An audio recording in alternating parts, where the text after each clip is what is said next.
అన్న నమస్తే అన్న, మీ పేరు? ప్రసాద్. ఏం చేస్తుంటారన్న? స్క్రాప్ వ్యాపారం. ఏరియా అన్న మీరు? ఇక్కడే కృష్ణలంక ఏరియా. ఎలా ఉంటుంది ఇక్కడ పోటీ మరి ఈసారి? గద్దారామరావు పక్కా గెలుస్తాడు. ఎందుకంటే చంద్రబాబు ఉన్నప్పుడు రేట్లు పెరగలే, వైఎస్ రాజశేఖర రెడ్డి ఉన్నప్పుడు రేట్లు పెరగలే. జగన్ వచ్చాక ఎందుకు పెరిగాయి? వాళ్ళకన్నా గొప్పనా ఇక్కడ? కాదుగా. మాకు పథకాలు ఇచ్చాం అంటున్నాడు. ఇప్పుడు నాకు రావట్లే, మా ఇంట్లో మా పిల్లలకి రావట్లేదు. మా సొమ్ము తీసుకొని వేరే వాడికి పంచడం ఏంటి? పంచితే అందరికీ పంచాలి, లేకపోతే మానేయాలి. రేవంత్ రెడ్డి ఉన్నాడు, 500 గ్యాస్ బండ్ ఇస్తున్నాడు, అది అందరికీ వర్తిస్తుంది. కరెంటు బిల్లు ఉంది, 200 యూనిట్లు కరెంటు ఫ్రీ ప్రతి ఇంటికి ఇచ్చాడు, అది అందరికీ వర్తిస్తుంది. అలాంటి పథకాలు పెట్టు. పనికిరాని పథకాలు ఎందుకు? బాలబాయిడి మీద 5 సంవత్సరాల్లో ఒక కుటుంబం మీద 20,000 సంపాదించాడు జగన్. చంద్రబాబు ఉన్నప్పుడు 27 రూపాయలు గోల్డ్ బాలబాయి, ఇప్పుడు 37. నెలకు 300 తేడా, 5 సంవత్సరాలకి 20,000 తేడా. బియ్యం పెరిగాయి, కందిపప్పు పెరిగింది, మంచి నూనె పెరిగింది, గ్యాస్ బండ్ పెరిగింది. రోజుకి 500 సంపాదించుకున్నాడు. ఏం బతుకుతాడు? మందు ఒకప్పుడు 100 రూపాయలు ఉన్న మందు ఇవాళ 350 రూపాయలు. ఎలా బతుకుతాడు? అల్లానికి ఏం కడతాడు? ఇంటి ఏం కడతాడు? కరెంట్ బిల్లు ఏం కడతాడు?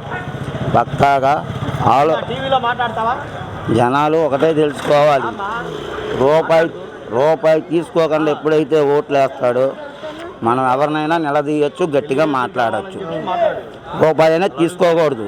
నీ సొంత కట్టుకున్న పిల్లానికి చెప్పు, కన్న తల్లికి చెప్పు, దేనికి వేసామని. ఇది సొంత హక్కు కాబట్టి రూపాయి తీసుకోకుండా ప్రజలందరూ ఓట్లు వేయాలి. ఏసే రాజకీయం ఉంటుందంటారు అసలు? డబ్బులు తీసుకోకుండా ఓటేసే వ్యవస్థ వస్తుందంటారు అసలు? వస్తుందంటే అది జనాల మార్పుని బట్టి ఉంటుంది.